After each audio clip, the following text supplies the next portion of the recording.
I'm Sean Donovan, I'm Trevor Sorek. and welcome to the Fine Cut. Today's episode, we are not actually going to be talking about a recent release like we normally do, but instead we'll be talking about not an older release. It's a couple recent. months. It's Was a it like been 2 it's months a ago? recent. It's a very recent release.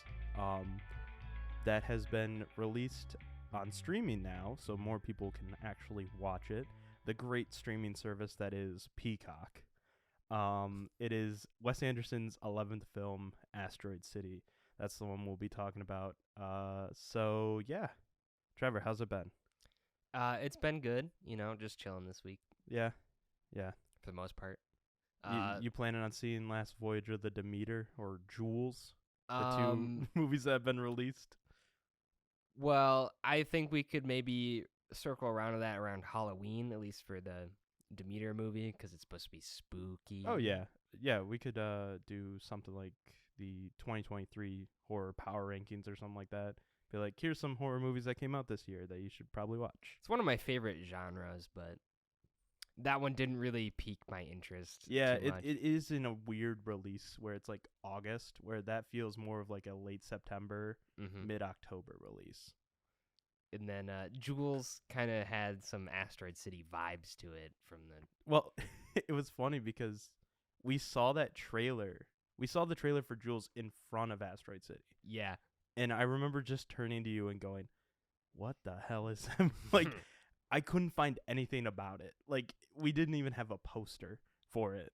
So doesn't seem like it will be very popular, but Yeah. it is showing right now. yes. But yeah, because of that, because of not really wanting to see Last Voyage of Demeter or Jules, luckily Asteroid City came out on streaming. So we're going to be talking about that. And Wes Anderson as a whole. Yeah, because you have been really wanting to talk about Asteroid City and Wes Anderson. It was originally supposed to be like one of our first episodes was supposed to be Asteroid City, but time got away from us. Yep. And I think a headache from me, like I was like, I'm not doing that. So, but yeah, let's just jump right into Asteroid City. What was your? I remember you saying you liked it, Yes. and I liked it when we came out of the theater. I gave it a solid 4 out of 5. Yeah, Mm-hmm. that's what I gave it as well. So we're in And- agreement. Yes, very much so. Oh man, boring episode. No arguments here. All right, guys, that's the entire episode. No, Actually, I feel like we agree most of the time.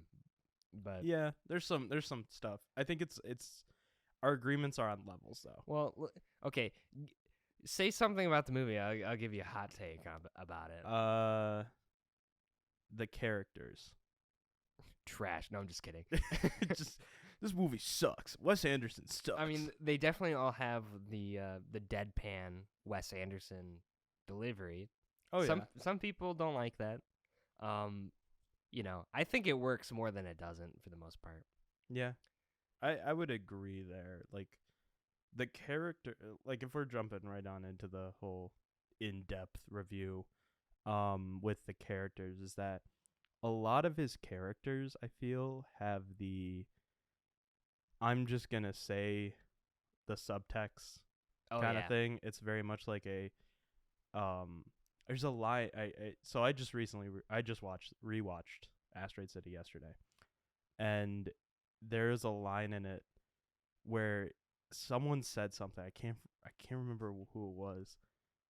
I want to say it was Jason Schwartzman's character Augie, and he was just like the whole it's how him burning the hand, the burning hand line, and he's like, well, I think this, and that's like it. Yeah. And it's like, okay, well, I guess that's supposed to be it then. So end of scene. You said what you exactly. think. yeah, but yeah, the characters going into the cast and the characters. Would you say that this is his most stacked cast, or It's up there because the cast is stacked when they have a poster that's mostly just names on it. yeah? I think the first poster is just names, Yeah. and it says Asteroid City. Mm-hmm. Yeah. Let's go into the cast. Ed, Who's in this movie? Ed Norton, Ed Norton's in it. Yes. longtime collaborator with Wes Anderson. Also, Willem Dafoe is in it briefly. Very briefly. Bryan Cranston. Yes. So I pulled up the poster. Mm-hmm. The names on the poster are Jason Schwartzman, Scarlett Johansson, Tom Hanks. I want to get back to Tom Hanks in just a minute here. I forgot about him. Jeffrey Wright, Tilda Swinton, Bryan Cranston, Edward Norton, Adrian Brody, Liev Schreiber, Hope Davis, Stephen Park, Rupert Friend, Maya Hawke, Steve Carell, Matt Dillon, not Matt Damon, Hong Chow, Willem Dafoe, Margot Robbie, Tony Revolori, Jake Ryan, and Jeff Goldblum. That's it. That is all that's on the poster. That's like all the famous people. Yes. Everyone talking about Barbie and Oppenheimer having everyone, Yeah, I mean, it's this up one there has too. a lot. And some people are like, "Whoa, there's too many big names in there." Most of them are just side characters. They're not really in it much. Well, yeah. So I think, not to step on like us talking about Wes Anderson as a whole later on, but these characters, there are like only 4 or 5 main characters that you follow throughout the entire movie. Mm-hmm. And then the rest are just like cameos. Like they really do feel like cameos. Yeah. So, maybe that is, I don't know if is that a bad thing? I don't know. I wouldn't say it's a bad thing. I think there are, I think there's something to it where it's like, well, in real life, there are a bunch of randos that you meet. Exactly, here and yeah. there. And it's like, there's a lot of people who end up just being a supporting. So, like, part of the movie is like Edward Norton's trying to put together the play of Asteroid City. Yeah. So yeah. it makes sense that there's a lot of different people involved, a lot of different actors, stage production people, random people. Like, I think Willem Dafoe is like an acting coach or something. Yeah, I think he's an acting coach. Something like that. Yeah. So you're bringing up the story, and I'm like, I'm just thinking, I'm like, oh man, we should probably explain the story, but at the same time, it's really hard to explain the story. It is hard to explain. So, so the basic premise is that it's split up. The movie's split into basically, I'd say 2 different sections. Yeah. There's a black and white section, which is, dude, it's like Oppenheimer. I just realized. Oh my god. I didn't think about it. Is Asteroid City gonna sit with Barbie and Oppenheimer as like one of the best movies of the like? Barbie didn't have black and white cinematography. Wow, but it had a stacked cast. True. And it had a lot of pastel colors, which is, dude, Asteroid City is the perfect blend of Oppenheimer and it has Barbie. Margot Robbie and the atomic bomb in it. The atomic bomb is what? Yeah, I guess so. Perfect triple feature: Asteroid City, Barbie, and Oppenheimer. Interesting. Wait, when was? Hold on, I gotta look up when Barbie was invented. Hold on, because if it's 1955, I swear to God. Oh, is that the year that the movie? That's that's when Barbie. It's probably pretty close. Barbie first doll. I think it's probably older than that, if I had to guess. Is it the same year? It's in the 50s. Oh, wow. 1959. So 4 years after Asteroid City is set, Barbie was introduced. It was a little too early then, I guess. Could have been perfect. But, yeah. Plenty of light blue sky. In this movie? Or Yeah. Yeah. Oh, but and then like Barbie has that one point where they're driving out of Barbie Land and it's like a desert. It's like, man, they just used the Asteroid City set. We're just all right. This is I didn't see these parallels before, but it's kind of funny. Yeah. But where were we? We were talking about the story or the plot. So yeah, we're just gonna be right into spoilers. It's funny because the movie is about Edward Norton putting on the play Asteroid City. Yes. But the first person you're introduced to is Bryan Cranston, who's like a TV host. He's a host. Yeah. So it's like the beginning where he's putting the play together is part of the play. I wouldn't Kinda. say so. It's you could argue there's that like 3 layers to this movie though. There's some layers to it because it's like where does the play start? Yeah, it end. I don't know. Yeah, the story it's there's a black and white section that's like the kind of the coverage of the play, what's going on, like here's the story of what's happening behind the scenes a little bit, and here's the people that are playing the characters in the movie Asteroid City, or in the play Asteroid City. Yeah, and then there's the color sections that are basically the play itself. Yeah, but in like a film manner. It's almost like the film version of the play. So, like I said, it's really hard to describe this describe the story of this movie. So, but yeah, and you just rewatched it, so it's a little fresher for you. Yeah. Well, I'm gonna get into my rewatch thoughts because I want to just kind of go initial viewing thoughts first. Yeah. Because, there's a lot of stuff that I kind of have picked up on in my rewatch. Okay. I'd be really I want to hear that. Yes. But yeah, no, the characters, like, there are like bit roles that are filled by like Oscar nominated people. Like, I think it's like Willem Dafoe's with it, like he's only in it for like 3 minutes. Yeah. Total amount of screen time. Like, this movie had quite the bankroll. It really did. I mean, I don't know how much you'd get paid for like a 3-minute little bit. Well, I don't know. I don't know if that's public knowledge or not, but I bet you it's like not bad.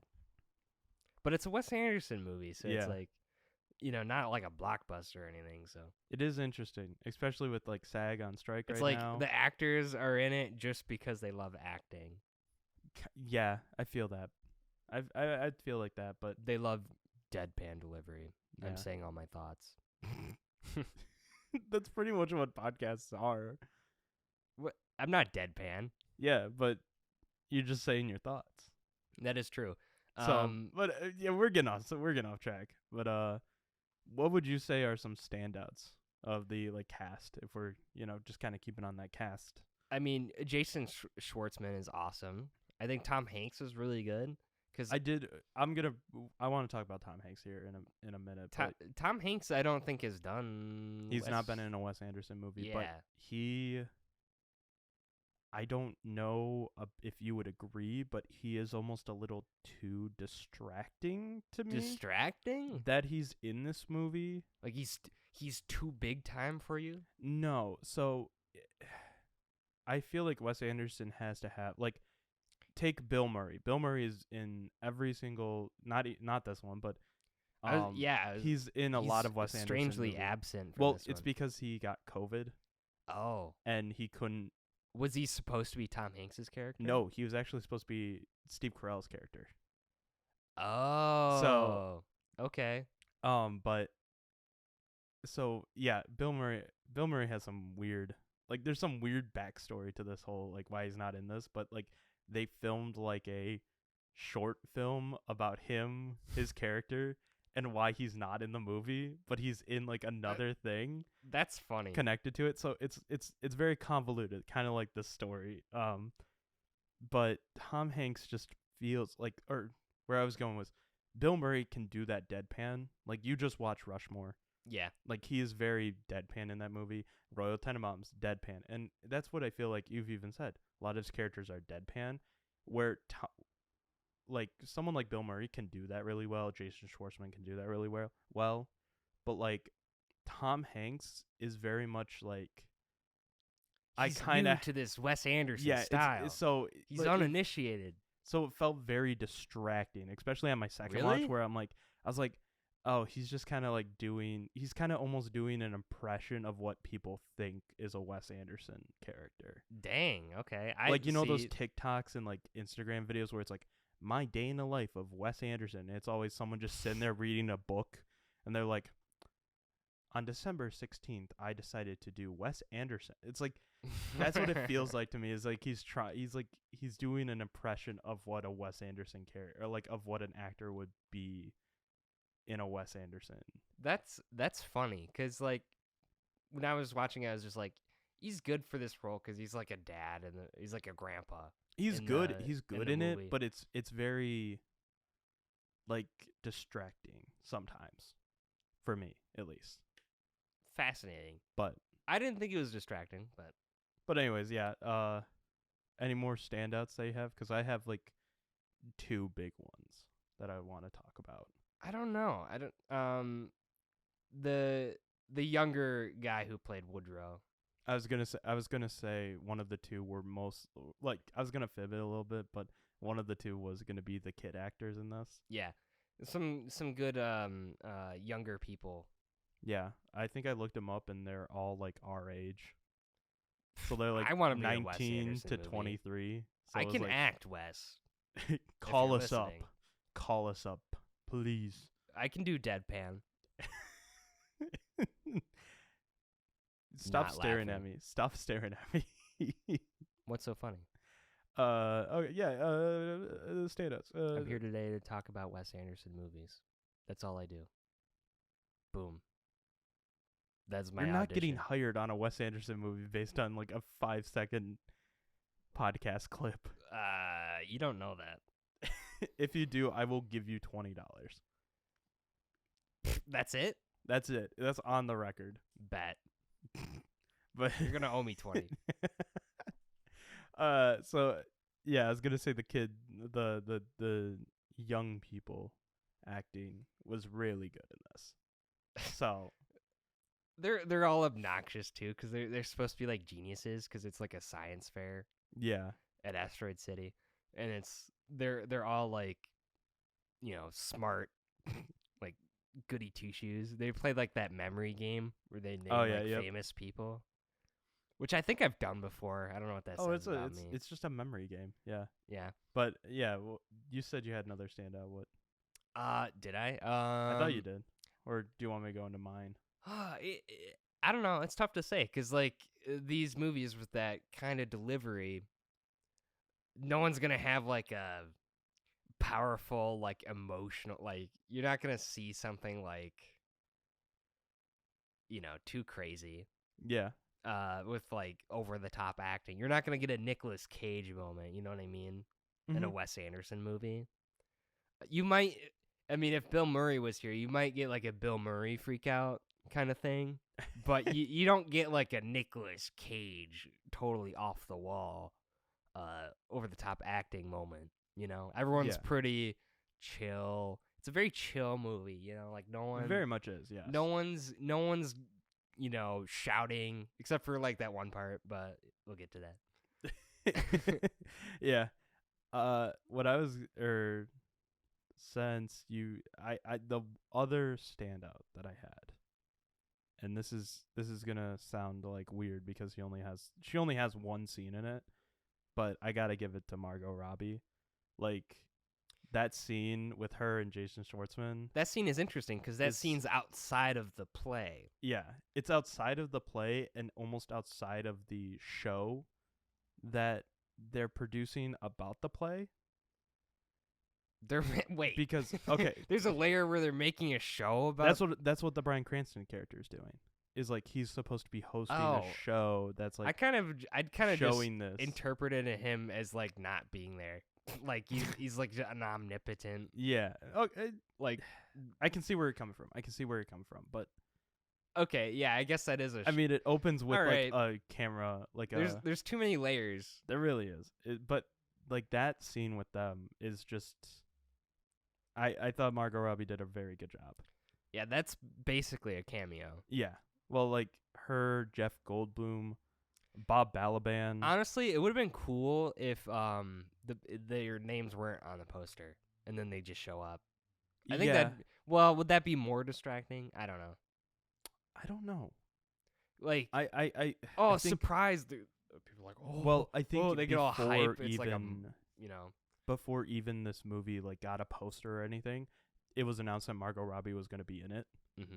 So like, if they kept that under wraps, I mean, that might have been a little bit of like a nice surprise. People made all those jokes about like in Oppenheimer. It's like he sees like Albert Einstein. It's like it's Albert no Einstein. Way. It's like a crossover event or something. Yeah. And like I could see that for like these types of movies too. It's like Mhm. that's Margot Robbie. Exactly. Whoa, Yeah. and like, yeah, I mean, her name's on the poster, so Yeah, but you people know are it's gonna coming. also. But Yeah, but also she's such a like big star that people will go see it just for her. for a 1 minute Yeah. of So, screen time. but like, yeah, that's what I would say is stand out. That one scene with her and Jason Schwartzman, I thought was like that. I was rewatching. I'm like, that is a very well done scene, and like is definitely a part of the crux of the film or like the theme of the film that I would say. But yeah, I will talk about my rewatch thoughts here in a minute. But Okay.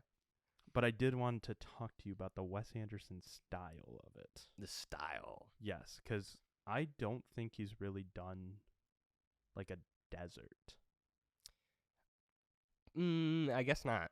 Because like it's normally like not middle class, but like A woodland very area. middle class America with like Bottle Rocket and Rushmore. Royal Tenenbaums is more high class New York, but that's city life. Steve Zissou's out on the sea. The aquatic life. The aquatic life, yes. Yeah. But like I was just wondering because you made fun of me. did? I'm calling you out right now. For what? When I put Wes Anderson style Western.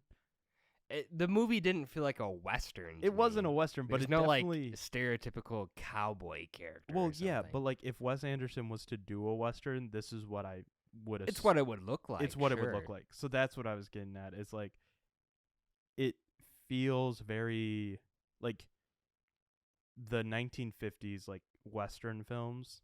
It has that feel to it where it's like wide open plains with very little town. But and you're stuff. on a set. Yeah. Yeah. So that's what I was thinking, and I was just wondering, what did you think? Because I personally, it was like I kind of want to see like an actual Western, like with cowboys now after rewatching it with Wes Anderson at the helm. They did a good job with the lighting, making it seem like it was hot. Yes. Even though they're not in a desert. Well, they were in a desert at the time, like filming this, but they were. What parts are real and what parts aren't? I don't even know. I think because it felt like mostly just. It's like you're. It's I like think you're like watching in a the crater when they're stage in play. when they're in the crater. I think that's a set, but when they're in like the little town, that's not a set. You mean That's like they were in wait, the desert. You're and trying they to tell built. me that perfectly circle crater isn't real? Isn't real? Like Yeah. that? Yeah. Sorry. But yeah, I after seeing that, I was like, I would love it if he did a Western with like actual cowboys, and I think that'd be really kind of. A theater's still showing this movie near us. No way. It must be doing well there, I guess. Yeah, I guess so. Or no one bothered to no one bothers take to it see out of it. the rotation. Yeah. You know what I just thought of? A little film led by Daniel Craig known as Cowboys and Aliens. Oh my god. Basically the same movie if you think about it. There's cowboy. Well, okay. Kind of. There's kind of. You're in the desert and there's an alien. That's the only connection. Okay. Literally the only connection. I'm trying to find where they that shot movie's this. terrible, by the way. Don't watch that Yeah. one. Yeah, I kind of figured. I do not know where they shot this film, but Some of it's actually outside. yes, it was in the desert. It's That's so funny because at no point did it seem like they were okay. outside. They were in Spain. Spain? Okay. They were in Spain. They shot. So even then, it's like a spaghetti western. It's Okay. supposed to be in the West, Americana West. Spain, they don't have spaghetti there. Well, that's what they. it's not Italy. It's not Italy, but it's close enough. Yeah, for sure. I mean, Aren't you yeah, yeah, right? Yeah, they close enough, you know. Yeah, Just a couple, it's just maybe like 1,000 miles. I don't know. It's close enough. Europe It's to far, me, my American brain, Europe is all just clumped together. Yeah, you get a good sense of that open American West in the Asteroid City. Exactly. Big, wide landscapes. You gotta love that, even if it does feel like you're on a stage. And but maybe that's there's like a painting in the background or something. But maybe because it's supposed to be a stage play. But I mean, the style works. Like, I'm not saying Yeah. it doesn't. I'm just saying. Yeah, no, I get what you're saying. I'm just saying, but yeah, that I would say that the set was very well done, and it when you brought up it feels like a stage, like it feels like it's on a stage. Mm-hmm. I was like, that to me almost adds right now a little bit more to the yeah, sorry about that. You guys didn't hear that, but something went off on my computer. But it adds to that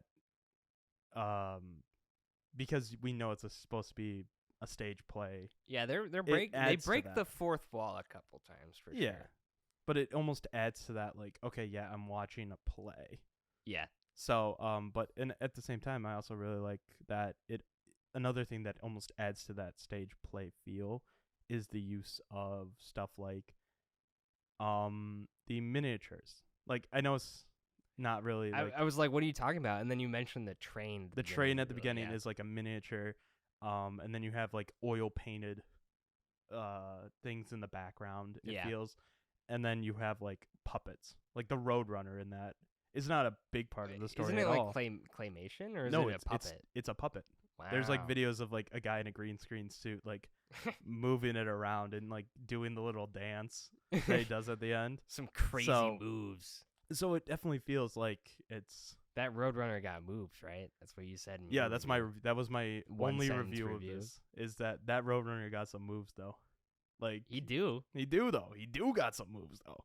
But yeah. So it definitely, like I said, it especially on the rewatch, it was like this adds a lot to it because it is very much like, oh, here's some stuff from that could be on a stage. Yeah, it's all around. It's just a great look, great feel. Very much so. He always has that like you're almost like you are like the fourth wall of the set, like you're looking in. You know what I mean? Like yeah. Oh, it's like he kind of does all his movies as if they were stage plays. Is that what you're trying to say? Yeah, like you're like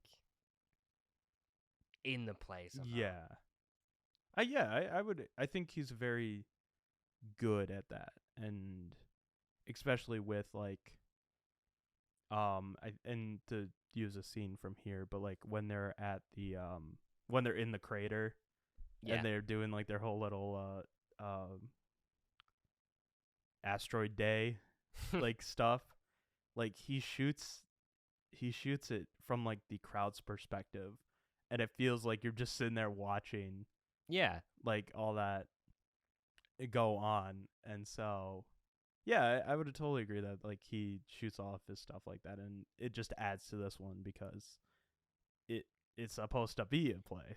So the movie's got the Wes Anderson style. Yes. And then the other part of Wes Anderson movies is like the emotional core of the movie, like the thing that gets you to feel something. Mm-hmm. In this movie, it's like so Jason Schwartzman's character has a bunch, like 4 kids. Yes. And the mother died. And he's like, at the beginning he hasn't told him yet. And she had been dead for like 3 weeks. And like the whole, it's funny, the whole deadpan delivery, like they're like mad at him, but like they don't emote at all. They're just like, it would have been nice to know that. Kind of thing. We'll say she's in heaven.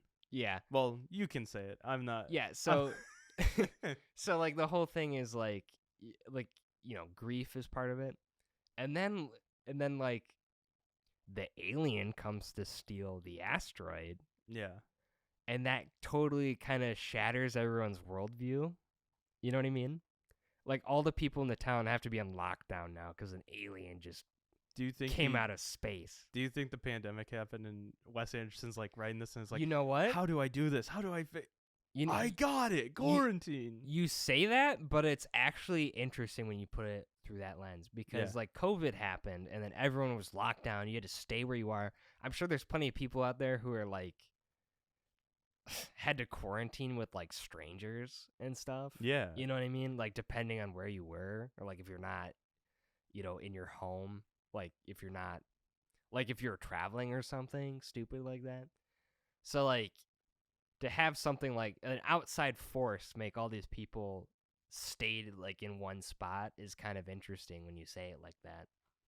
But I say that, and in May of 2023, Anderson.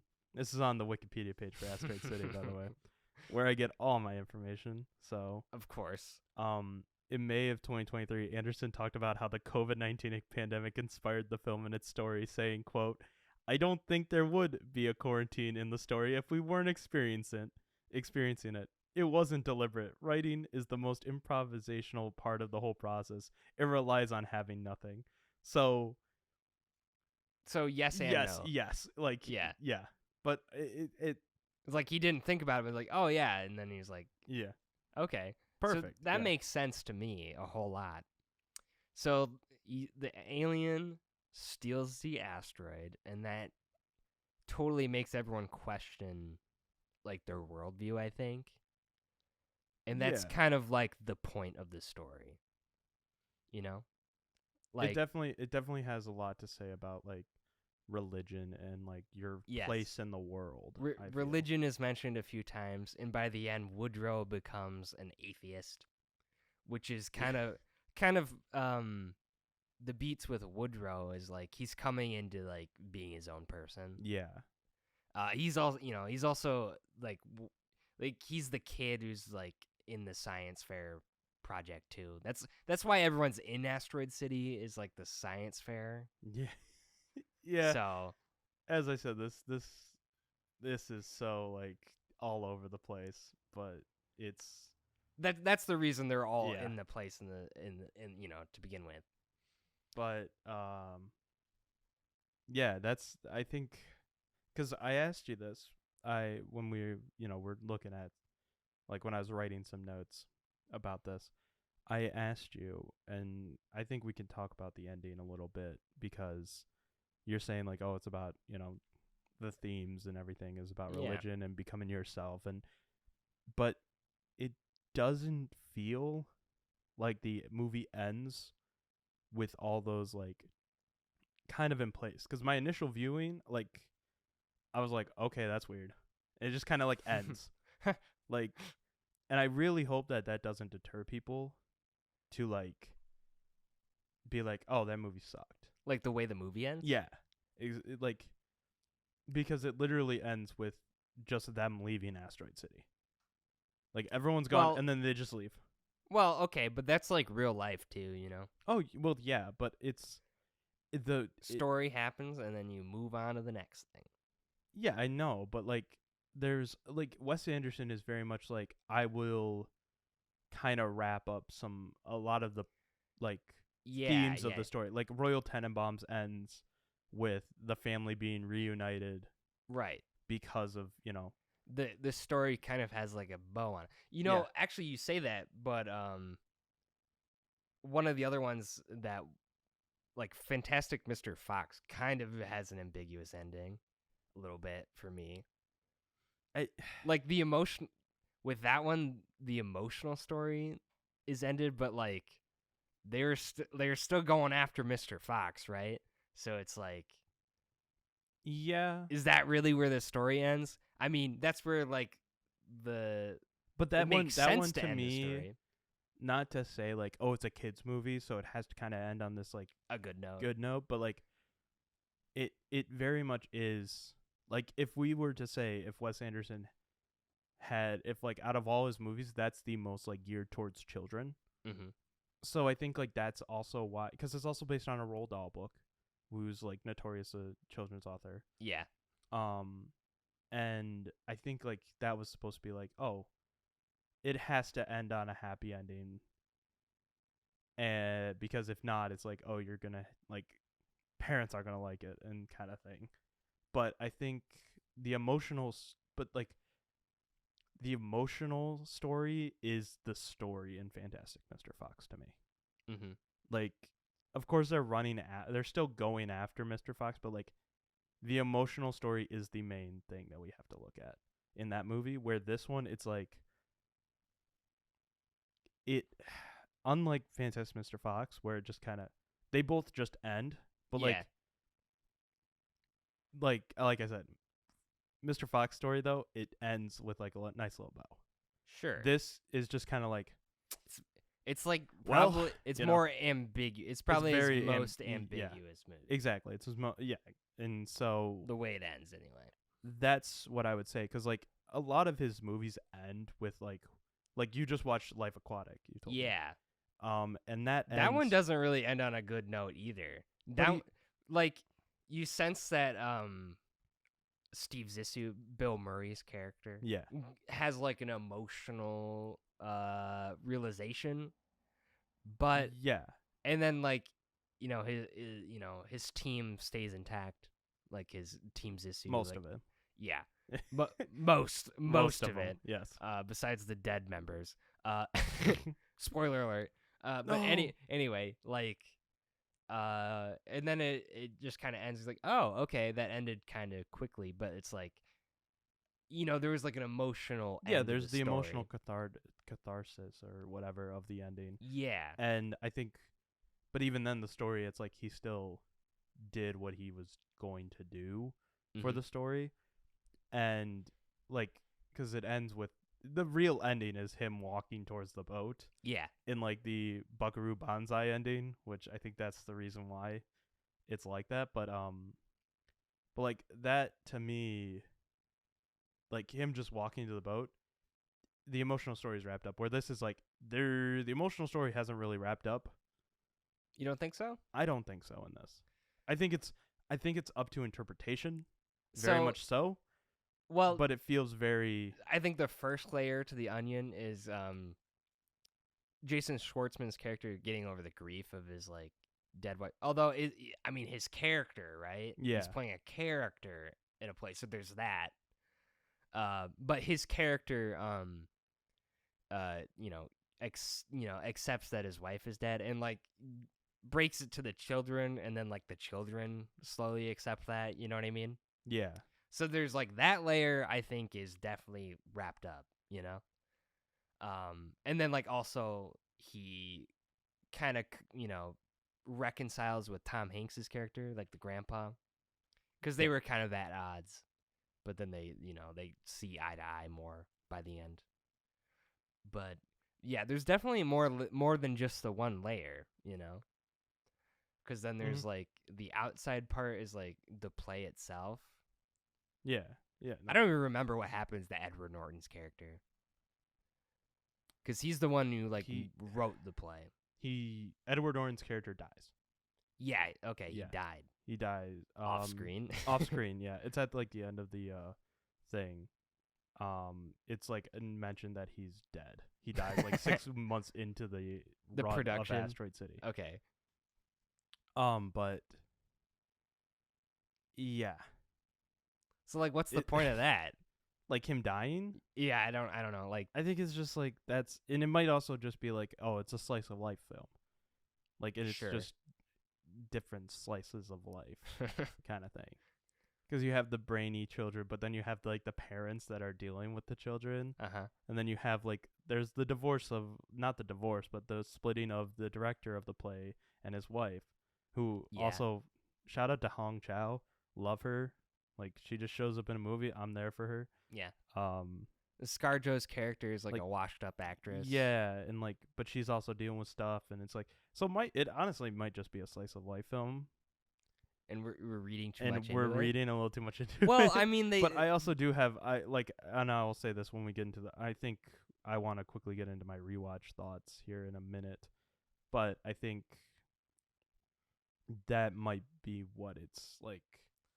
The themes of it are that, but like, I think there's a more mystical element to it, like something more, like, because there's the alien in the play, and then they have like the stuff that's outside the play, and then they're like, they do the one line where it's like, you can't wake up if you're if you You fall. can't wake up if you don't fall asleep. Yeah. Yeah. And then they start shouting that and repeat it ad nauseum. You're like, what? I don't get it. Like, what's happening? Yeah. And then like the alien is there. You're like, what? Because he's like claymation, and then he's around like. Then he's a real person played by Jeff Goldblum, which is such really a funny. weird cameo, but It's really funny. It's like you got to unpack like what does that part of the story mean? Exactly. You know? It's like it gets you thinking, which is great because you Oh don't. yeah. If you don't want a movie that doesn't make you think. Well, since this is like we've kind of come to the agreement that this is his most open-ended, do you think that's like this makes you think a lot more because of the open? Do you think this makes you think a lot more than the other films? Like you come At out least of right now it is. Well, yeah. For of sure. course, because it's fresh in your mind and we're No, talking about it. a lot of his stories, I'll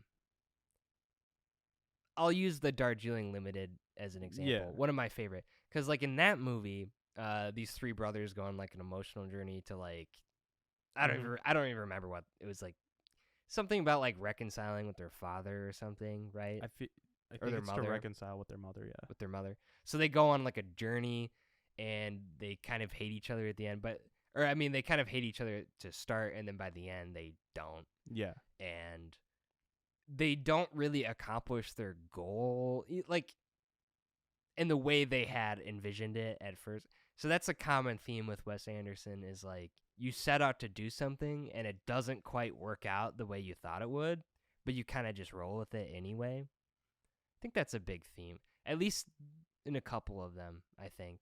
Yeah. And I would say, yeah, I think, but like I'm slowly but surely, slowly like realizing that a lot of his movies, they I feel like a lot of them are kind of like they just end. Well, but the emotional aspect of them. Yeah, the emotional story is wrapped up, but then it's like, well, in real life, the story keeps going, right? Yeah, like. Just but because like, you had all, like, I feel just like because that's you all had movies. Yeah, well, just because you had like an epiphany and like change doesn't mean like that's just like, that's it. You continue, Oh yeah. Which I like all that because it works really really well for an emotional story. But Asteroid City's weird because it's like there the main character is like a character in a play, so it's like that's not who he is outside the play. So there's that. Yeah. It's kind of weird to think about. You know what I'm saying? Very much so, yeah. And then, well, I'll say how I interpreted the you can't can't wake up. You can interpret it if you don't. What is it? You can't wake up if you don't fall asleep. Thank you. Yeah, so Edward Norton's character wanted to make the play, the Asteroid City play.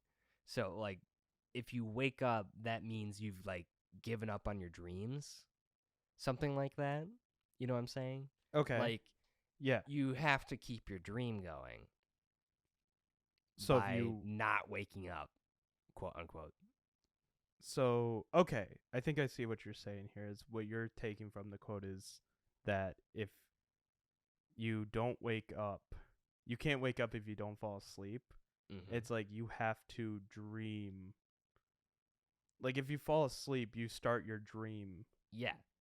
And to finish the dream, to like get to the end goal of your dream, you can't wake up. You can't wake up because you haven't started your dream. Something like that. I don't know if that's right. Wes Anderson. Can we get a quote, Wes? We need analysis. Please. He's not going to. I know Wes Anderson is never gonna. He's gonna be like, it's gonna be like on his deathbed or something. Anyone who I'm not telling. Anyone who explains their ambiguous ending is lame. Yeah, I think it's. I like that it's though. Is that like the last thing in the movie though? No, it's not. It's not. So that's kind of like actually, isn't that like that's the like climax? The climax? Yeah, I'd say it's a climax. So that's obviously you're supposed to take away something from that. And that's kind of what I took away from it is like you got to keep your dreams going. Whether it's making a play about Asteroid City or you know, inventing something like Woodrow, like inventing cool science gadgets, like all those kids, geniuses, inventing stuff. You gotta keep your dream going. Or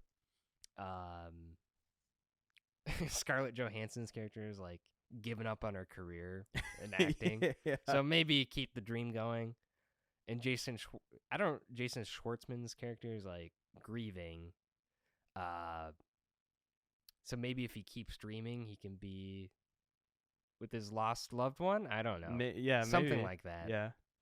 There's like a connecting thread there. There very somewhere. much is. I would agree. But I think I can go into my rewatch thoughts. Tell me about your second viewing. So my second viewing that I did yesterday, I think watching it a second time with knowing that it's a play, you can see it a lot more, and it's like, okay, I can see where this is going. It's all that kind of cool stuff.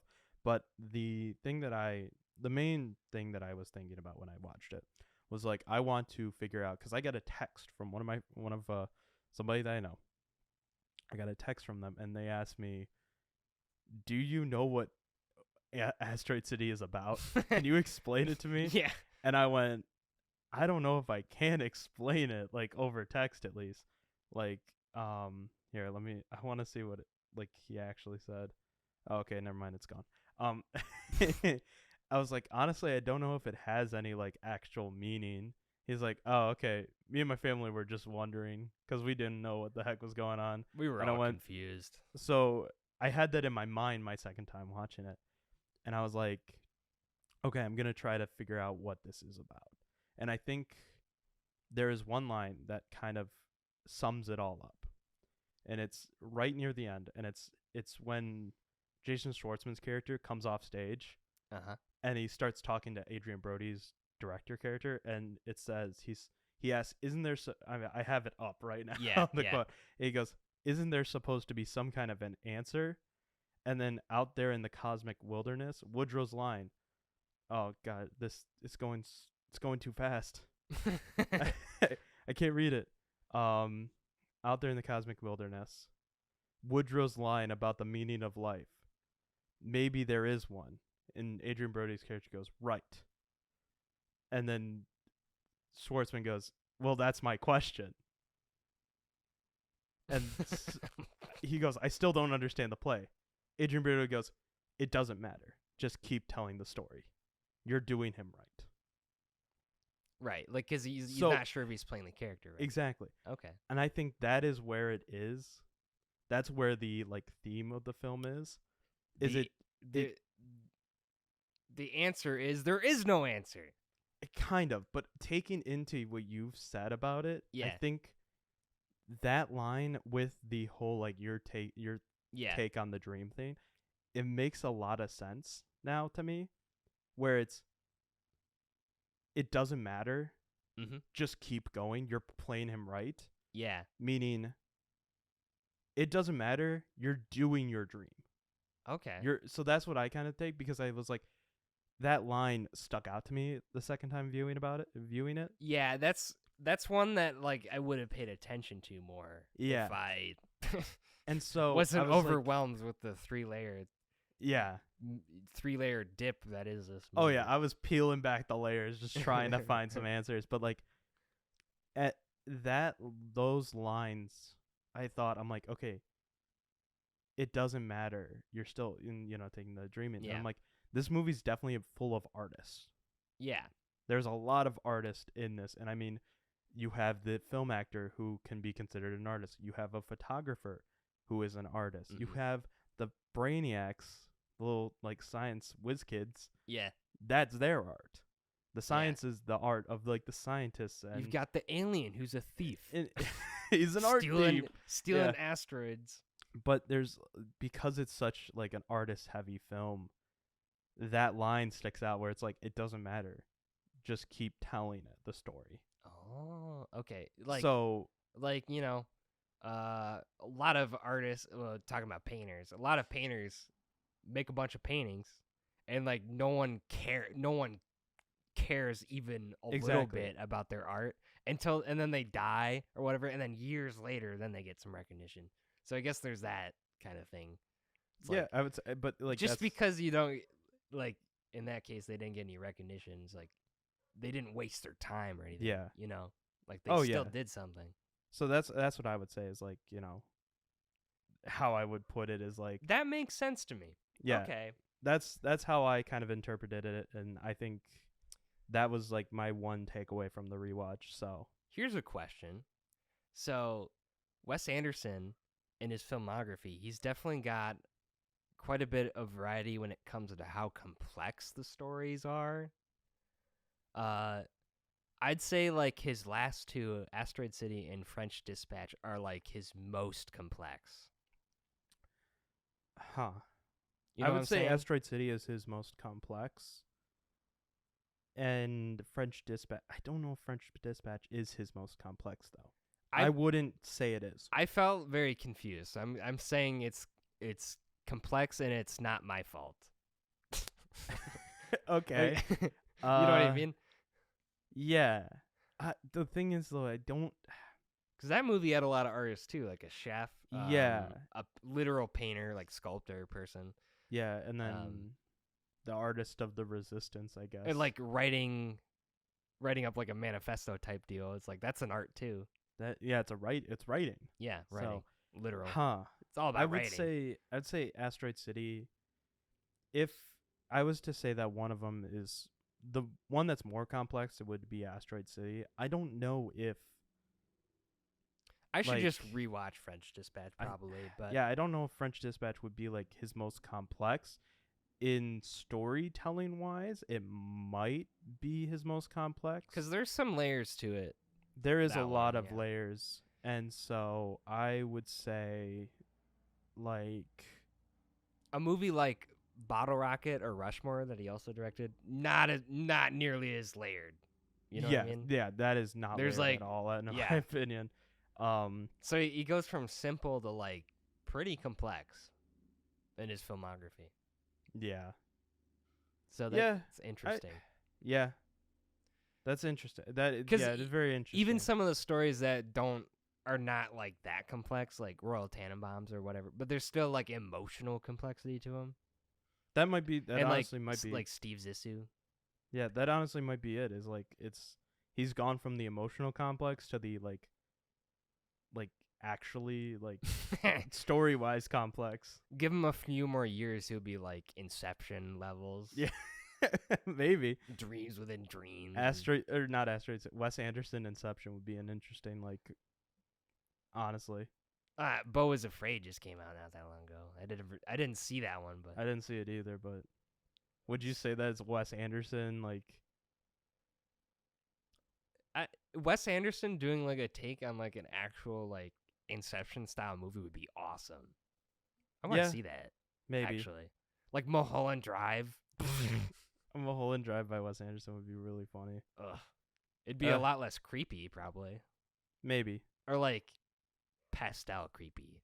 It would be pastel creepy, but yeah, it's like its own thing. Yeah. Yeah, no, that's now you're making me think, and I don't like that. Oh man.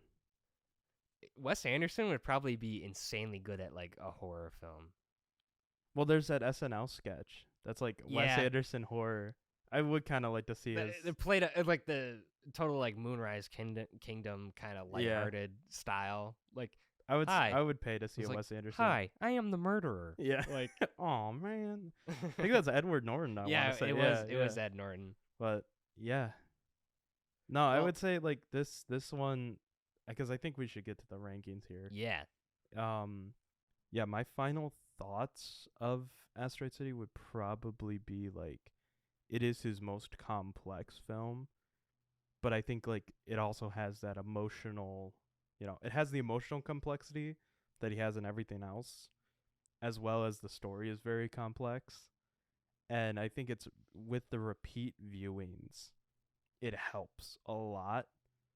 Like watching it going like, oh, okay, I didn't like that one line. It's like that I brought up the line that Adrian Brody says. you are rewarded by that. That's one thing I will say about this movie that I forgot to mention is everyone talks so fast that Yeah, they do. You miss some stuff. So Yeah, they are. But that's why the repeat viewings reward you. It's almost like they're flexing on this. They're like, yeah, I remembered all my lines for this scene. Look how I'm delivering it so fast. I'm still talking, and this is the end of the scene, and yeah, I remembered all those lines. Yeah, it's like that. Oh, very much It's so. like, oh my gosh, we get it, ScarJo. You remembered your lines. Yeah. Like, what is that? Like a mini monologue, like a minute monologue there? Like, geez. But they're actors. These are actor movies. They're actors. As you said, these are the movies that actors go to just because they like acting. I guess so. So, but yeah, that would be my take on the movie. What would you say? I'm pretty much in agreement with what you said. So, well, look at that. Look at that. No big fight. Yeah. Not really. We might fight about the rankings. We're about to get into fights right now, though. So why don't you give your rankings first? You wanted to give my full rankings? Do you want to do like I go, then you go, then I go, then you go? I think okay. Let's start this way. Which one is Wes Anderson's worst film? I think we agree. What would I? On the count of three. 3, 2, 1. I Love Dogs. Okay, yeah. Why is it the worst? So the thing is it's not the worst. This is still a good movie. It's still a good movie. Yeah, all of them are good movies. They're all good movies. I'd actually go as far to say that the animation in Isle of Dogs might be his best animation. Well, there's that one scene with like the sushi being made that's like just plastered over. Just the dogs, like they look. It's like they took what they did with Fantastic Mr. Fox and made it better with the animation. Yeah, I'd agree. And then also you got like Japanese style mixed in there. Yeah, but like I think that's unlike Asteroid City though, is that I think the reason why it's not the most. The problem with Isle of Dogs to me is the whole setting of Japan does like 90% of the legwork, I feel like, for the entire movie. And then also you needed so much exposition just to set up the story. Like to explain why these dogs are on a trash island, like separated from I'd say it's one of his more unique stories, but it definitely is like super unique. But it's like it's harder to get into. And then like there's the whole thing with people speaking different languages. And then so like I don't speak Japanese. I don't know what they're saying. But then they just play it like the dogs don't understand the people, so like you don't understand what's being said for half the movie. And then like the other parts they have a translator. And then it's like you think about it, it's like, well, they're on Japanese TV. Why would they be translating into English? And then it's like, it's like a whole thing. And you're like, okay, this movie is just harder to get into. Yeah, I think that's why it feels very, like, to me, muddled. It's still fun. I still enjoy it. It was, like, I think my first Wes Anderson in theaters that I saw, which, like, it's awesome. It's still a good movie. I like it still, but it's definitely, like, the weakest of all of his films. So what would you say is your number 10? Number 10 out of his 11 movies. I put Bottle Rocket there. Okay, I didn't put Bottle Rocket there. That's where I actually put Darjeeling Limited. I think that's that's blasphemy in my eyes. Wow. Okay, let me speak about Bottle Rocket for a second. Yeah, Bottle Rocket, I'll say, just to kind of keep it going, is my number 8 or my number 9. Okay, sorry. So it's still in towards the bottom. Still bottom, and I'll talk about it. Yeah. So Bottle Rocket feels like it's just not about anything. It's like I think it's his most boring movie. It's a good first film. Yeah, it's like his especially first when it film came out is like that was the independent cinema, like a easiest thing to do in independent cinema is a crime film, and I think he does it really well. But it's very like he's finding his footing. It's like it's the least Wes Anderson crime. I mean, there's hardly any crime. They rob the bookstore. Yeah, like they literally rob a bookstore that has like they're like, okay, here is the money. Like, yeah, get at it. Like, No, it's and of course it's I think they're driving through.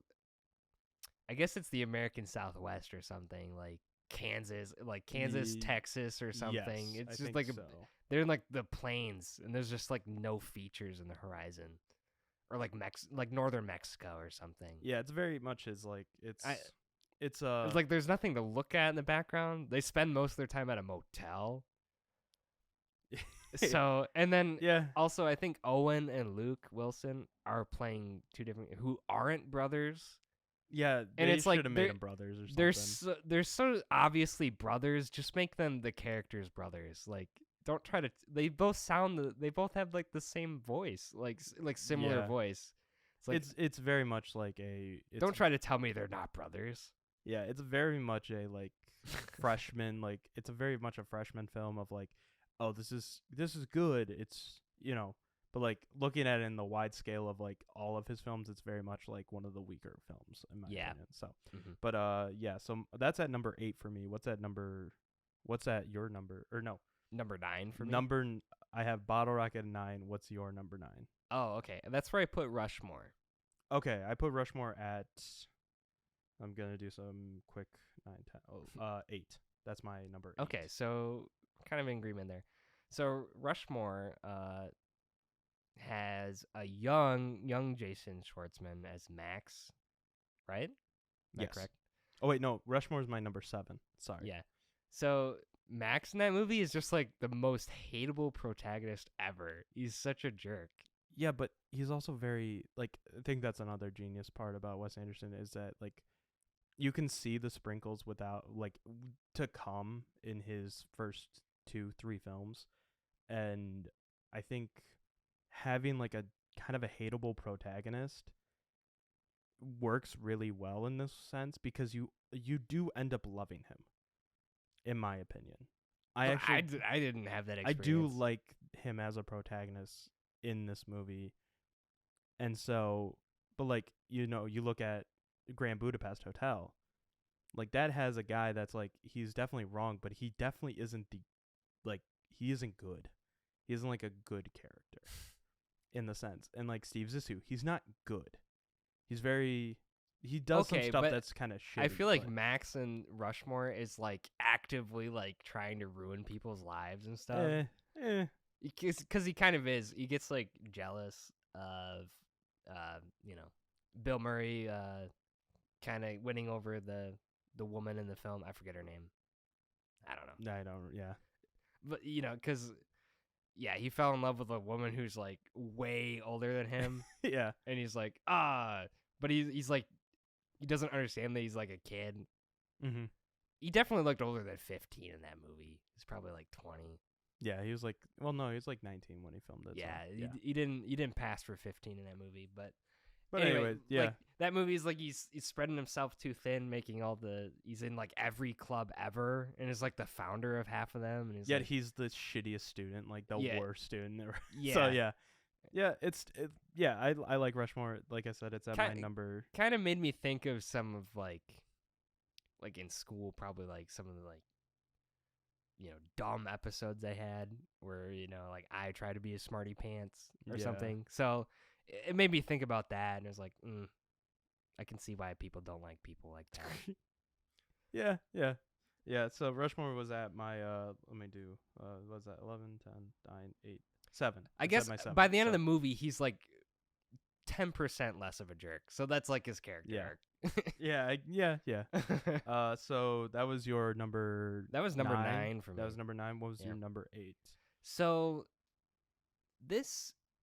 it's very hard for me to rank like the middle. Yes. Of these movies for me.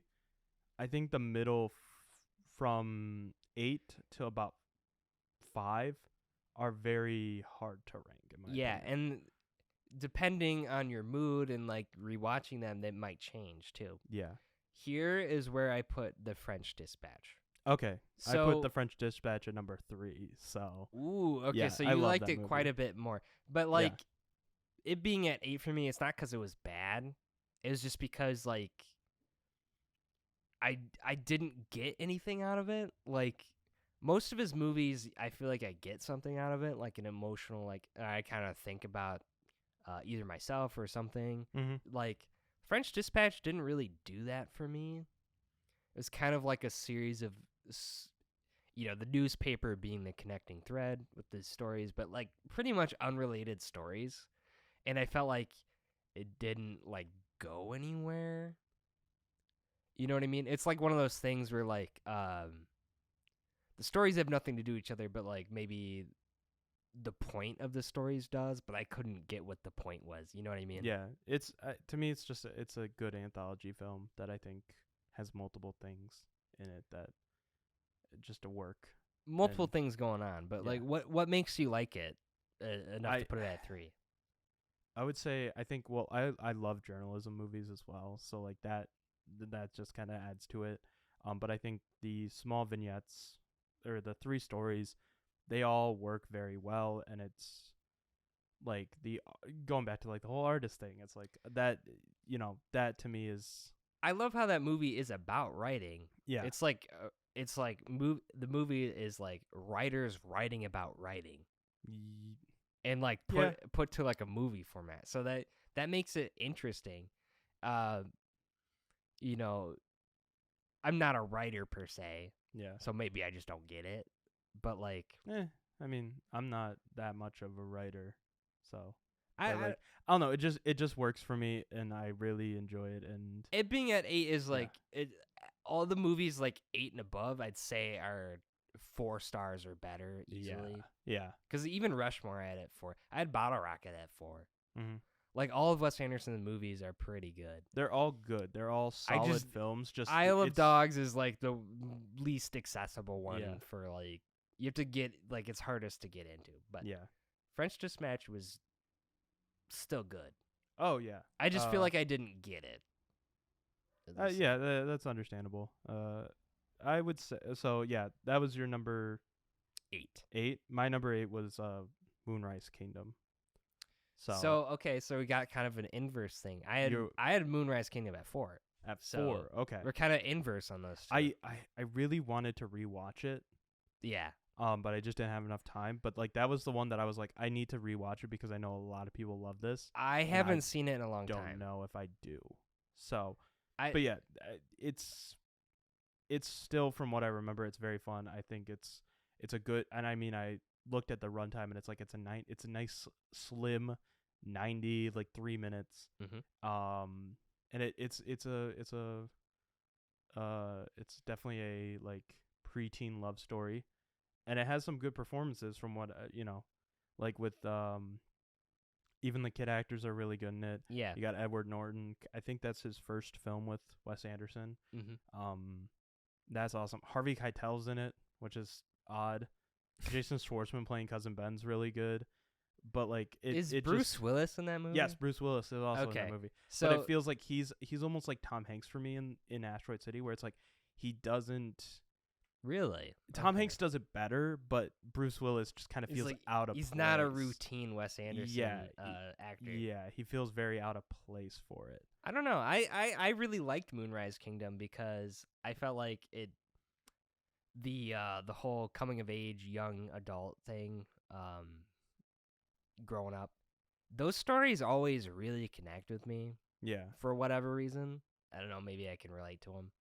I felt like Moonrise Kingdom, well, even with Moonrise Kingdom, it was like I never went to a summer camp as a kid or anything like that, but I still felt that anyway. Oh yeah. I felt like the whole summer camp setting is absolutely perfect for Wes Anderson's style. I would totally agree. But excuse me. I really liked Bruce Willis's character in that movie. Yeah. Yeah, like I said, to me it's just like I want to see Tom Hanks in more Wes Anderson. I would like to see him do it again. But I think like Bruce Willis, I was just like, you do not like understand what a Wes Anderson character is supposed to be. I don't know. My opinion. I disagree. So I felt like he did good in that one, and I kind of like the whole like climax of that movie where they're like like raining on top of the church roof or something, and there's lightning. Yeah, I don't know. It just worked for me. I liked it. I think that's another thing that I was not a huge fan of, is that it's like definitely a small stake story that you're like that they almost try to make super big stakes. Like when he gets up on the roof, it's like that. I don't know.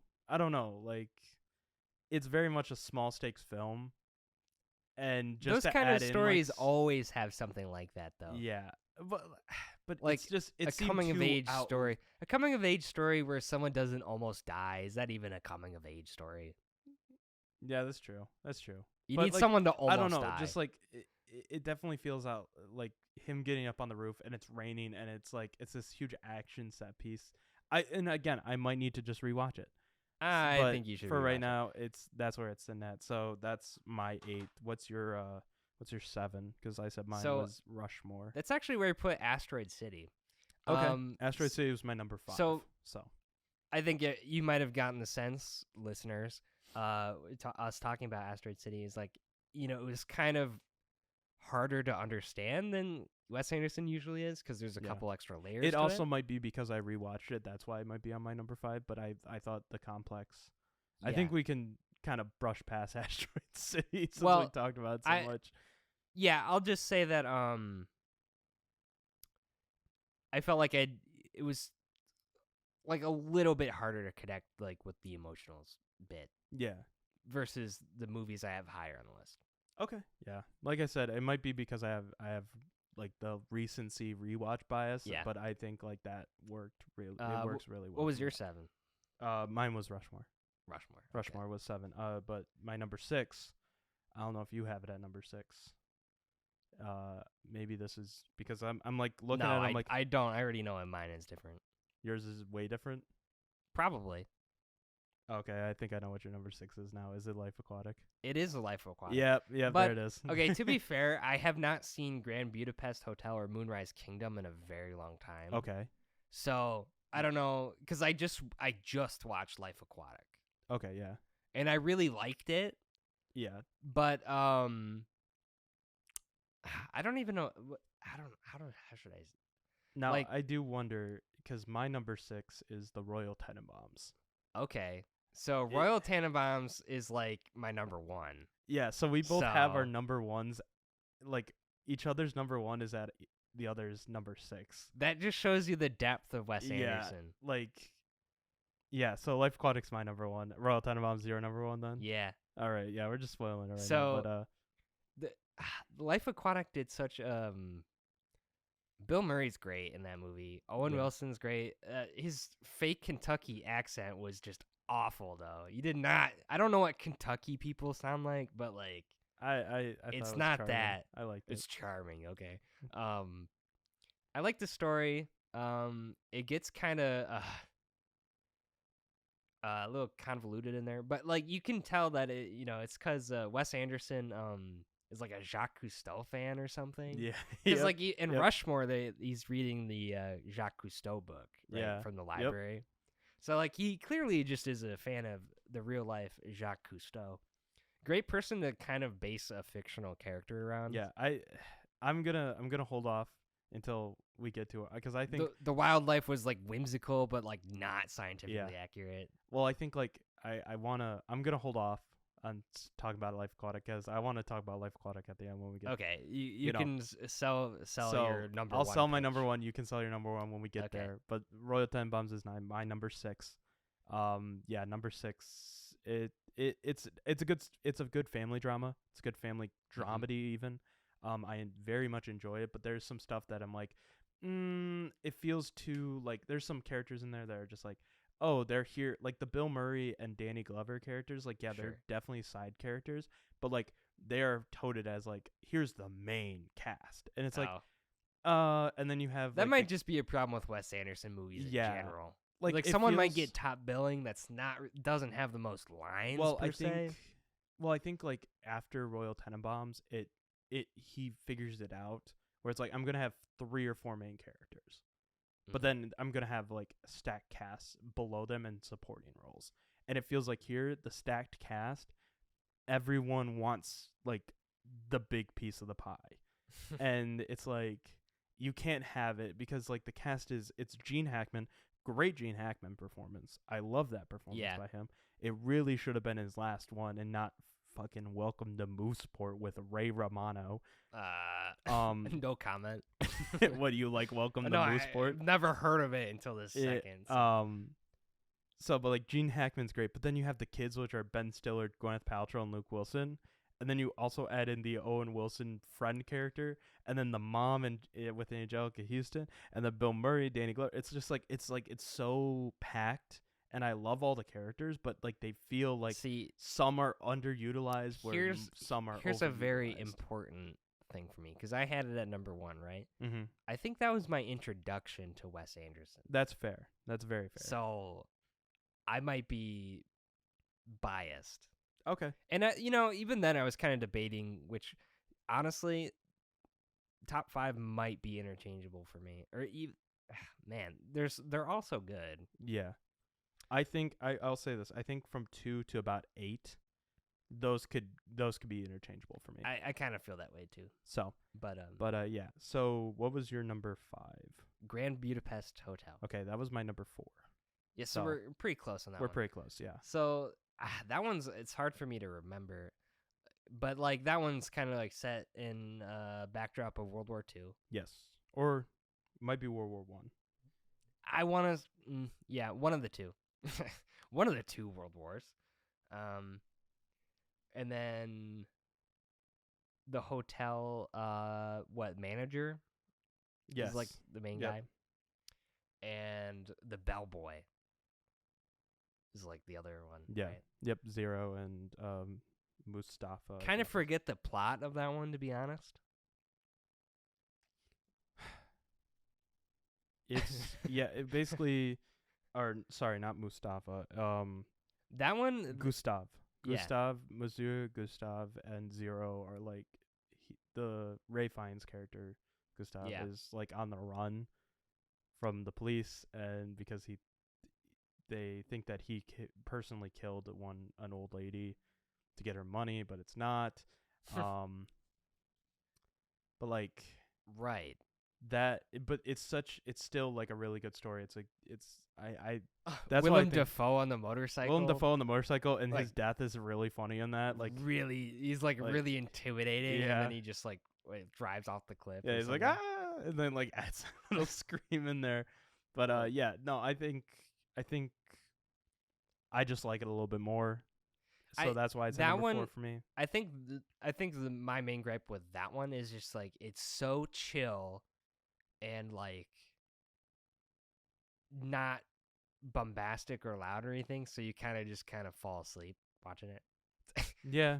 Okay. But that doesn't mean it's bad, because like when you I did watch it all the way through like intently without falling asleep, and I was like, this is really good. Yeah. Just harder for me to remember. Fair.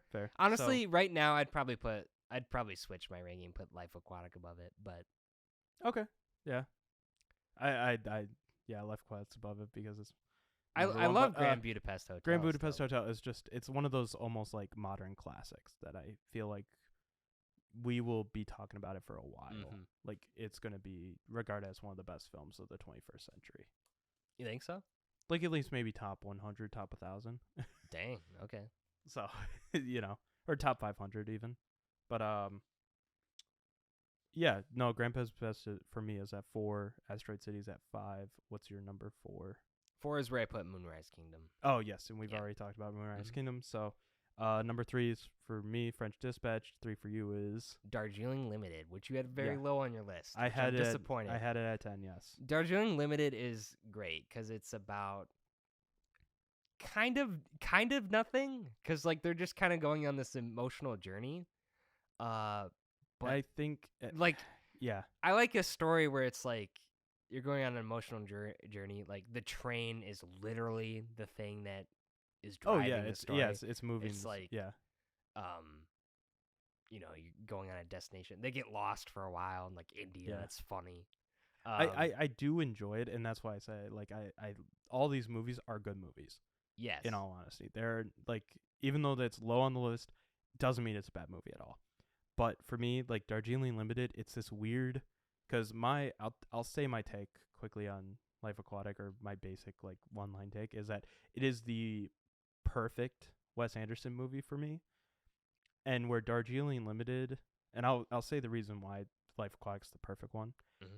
But Darjeeling Limited just feels like it's too, because it's not too not Wes Anderson, but it's just like it's this weird one that he did in like the middle of his career that for me it's just like there's some things that don't work. There's somewhere it's like he's doing like a play almost, and there's somewhere it's just like he's just doing like real life. I think the chemistry between the three main leads are great, but that's about like really where it kind of stops with the acting. It's his like least whimsical movie. Least whimsical, and it's just like it's his least whimsical movie, but I'd say it's almost one of his most spiritual movies. It definitely is his most spiritual, one of his most. But like, and I think that might be. It's like a spirit journey, literally. Yeah, that's why I like it. Almost feels like he doesn't. He's so used to the whimsical that he's going to try to correlate that to the like religious or spiritual, and it just kind of comes off as like, oh, religion is. Like, he doesn't know fully how to do the. Nah, you're just a hater. Fine. Nah. Darjeeling Limited, I think like great. What Asteroid City does the spiritual and the religious like really well of like questioning stuff. Where this is just like an alien would certainly shatter.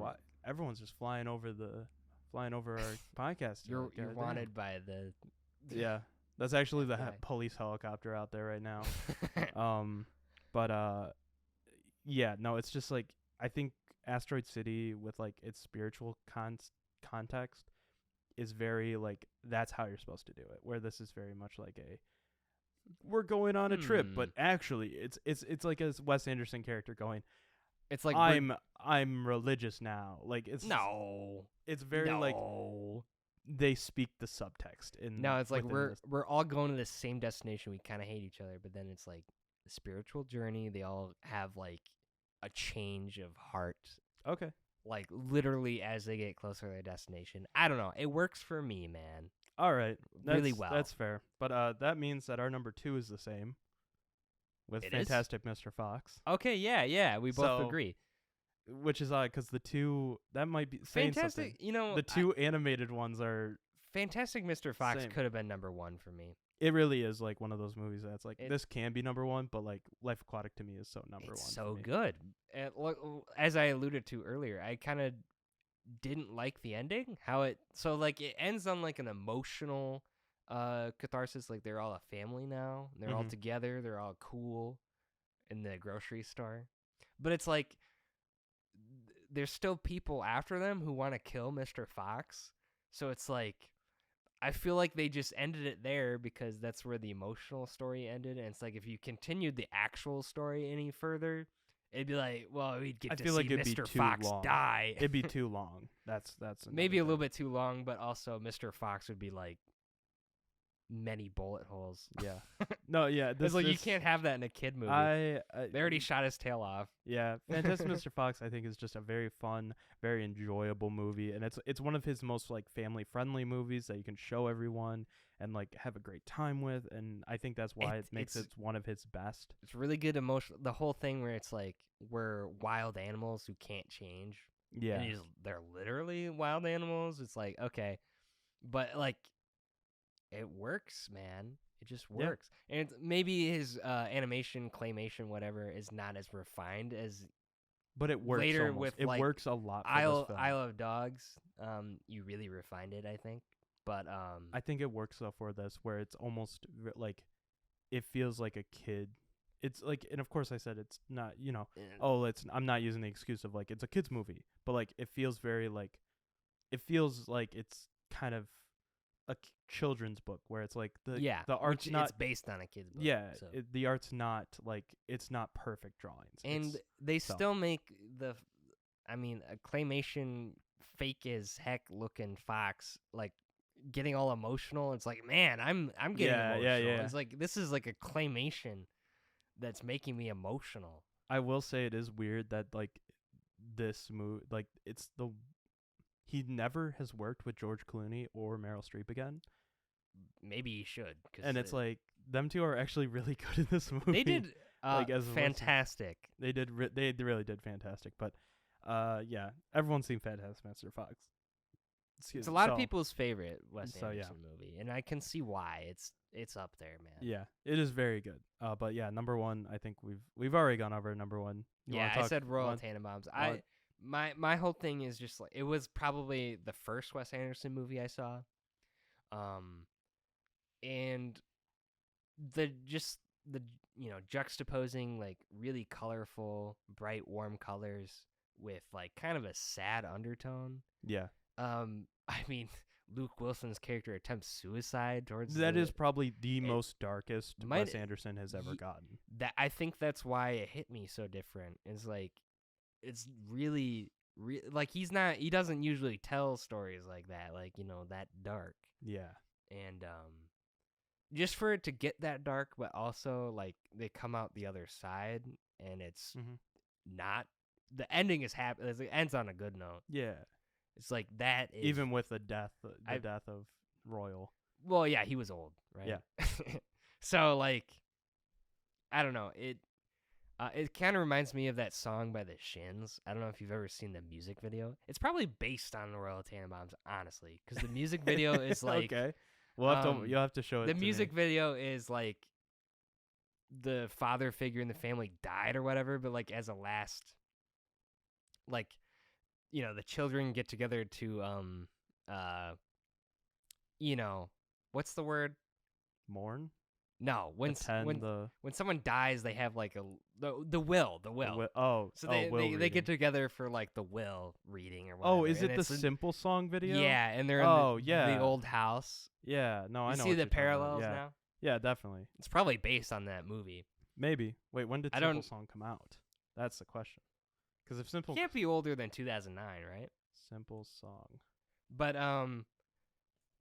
it was released in 2012, so yeah, you definitely have like a basis there. Like, yeah, the Shins to me for some reason feel like an older band. For sure. So, but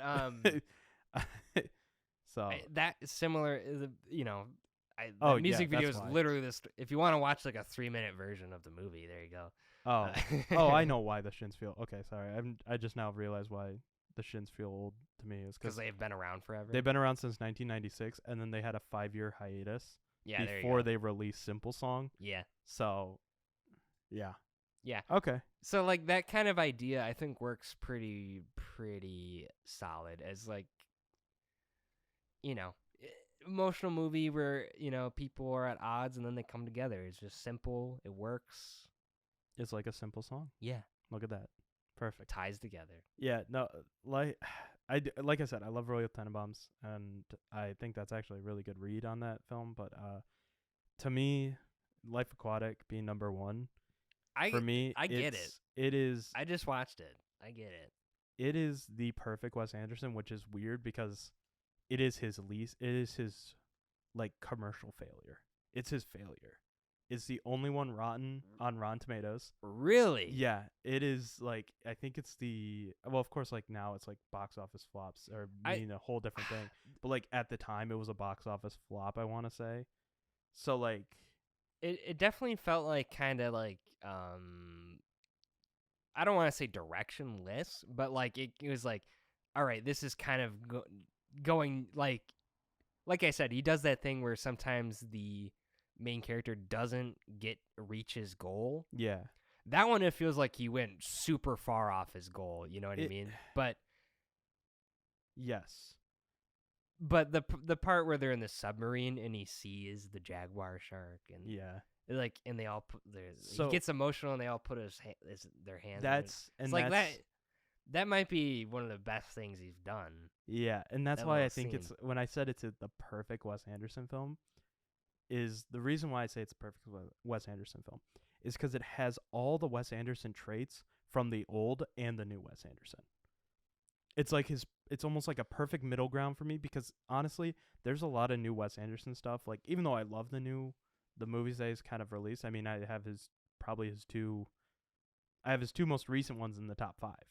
But there's some times where like Grand Budapest Hotel, the reason why it's like lower is it's not because a lot of lists are like have it at number 1 or number 2. Like it's at my number 4 because there's some scenes in there where I'm like, this is just to basically get the rocks off for people that are like love symmetry. And it's like it just kind of feels annoying sometimes. But like but it just melds like the scene where he goes, it's the fourth wall breaks are perfect in that.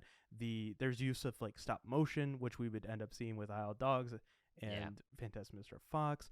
Then there's the emotional crux where it's like it's the son and the father. It's like the father and son story, but it's not actually, and it has its dark moments. Oh, I love how it turns out like, yeah, no, he's just not his son. Yeah, exactly. It's like it's that, but yet there's that still works for the story though. But there's still those emotional beats with the father and son story, and like, it's just that little detail of him like, oh, Eleanor is like, yeah, no,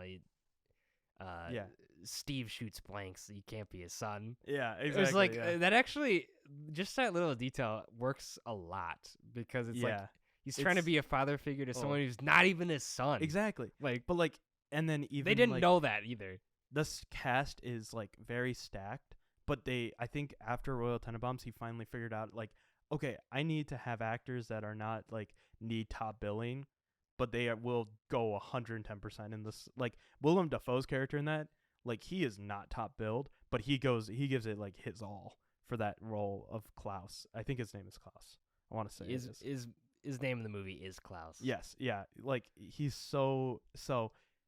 Yeah, it's just, to me, that is the perfect Wes Anderson. It melts all his styles and stories together, and it's just, it's so good. Wes, if you're listening, I would love to see you branch away from the uber symmetry stuff. Like, go asymmetrical, my dude. Just like, do some asymmetricals, do some, different coloring. Make a scary movie or something. Yeah. That'd be sick. Yeah. That's all I'm saying. I think that's pretty much it with the whole Wes Anderson now. But we will probably end up talking about him later this year again. I think we'll talk about him briefly. Why is that? Because I mentioned it earlier, and I said you're gonna project. He has a new project out. I don't know if I was holding off to tell you because I feel like you were gonna divulge into that. But later this year, on Netflix, he is going to have a film come out. And I've heard kind of like not different things, but I've heard some stuff. But he has a short film coming out called The Wonderful Story of Henry Sugar. And it's coming out on Netflix. It's premiering at Venice. See, he's just doubling down. He's going double whimsical. And it's it's a collection, it says, of short films. So I think I already know what I want to do for that episode. Yeah. And I want to talk about it because I think it'd be really fun. I'm not going to say it right now, but look out for that. Look out for that. I think I'm really excited to talk about that with you because I know we love Wes Anderson. But do you want to quickly just go over your rankings one more time? Yep, I went Royal Tenenbaums, Fantastic. Well, let's go from the bottom up and say the number. Isle of Dogs, 11, just least accessible. Yep. Bottle Rocket, boring. At 10. Still good. Yeah. Rushmore at 9. French Dispatch at 8. Asteroid City 7. Life Aquatic 6. Grand Budapest Hotel 5. Moonrise Kingdom 4. The Darjeeling Limited. I really like that movie. Number 3. Fantastic Mr. Fox 2. And the Royal Tenenbaums number 1. That's all right. And then mine is Isle of Dogs at number 11. Darjeeling Limited at 10. Bottle Rocket at 9. Moonrise Kingdom at 8, Rushmore at 7, Royal Tenenbaums at 6, Asteroid City at 5, Grand Budapest Hotel at 4, French Dispatch at 3, Fantastic Mr. Fox at 2, and the number 1 spot for me, The Life Aquatic with Steve Zissou. So that has been our episode with the Wes Anderson rankings in Asteroid City. What are we doing next week? I think I had mentioned on the last episode what we're gonna do, but I was thinking since there isn't really anything else out again this week. Are we sure? I can double check. Let me double check right now. So stall for a minute. All right, guys. I'll entertain you guys for a second. Unless we want to talk. I thought there was at least something interesting, right? 811 Jules, 818 Blue Beetle and Strays release. Strays is gonna be like Isle of Dogs, but like worse. Yes. Man, that's not even. Damn. So we might do Blue Beetle and Strays, but I was also thinking we talk about some movies that we've missed that are on streaming services, because I know a lot of them are coming out this week. Like Elemental is coming out on Disney Plus this week. Oh, okay. And then there's also some that are being released on Hulu. There's that are more indie films that I want to discuss. Netflix has some good originals that have been out that I don't think have gotten a lot of coverage. So yeah. Netflix sucks. So maybe it'll be a Blue Beetle and some streaming movies that are streaming to go watch now. Yeah. Yeah, I think that would be. So we're playing it by ear. Yeah, kind of. Well, kind of. If Blue Beetle's not bad. If Blue Beetle's not bad, I think we can talk more about Blue Beetle. I am not holding out for it being good. So, well, you'll see next week with our next episode. But yeah, stay tuned for that. Follow us on YouTube at After the Credits, as well as on Spotify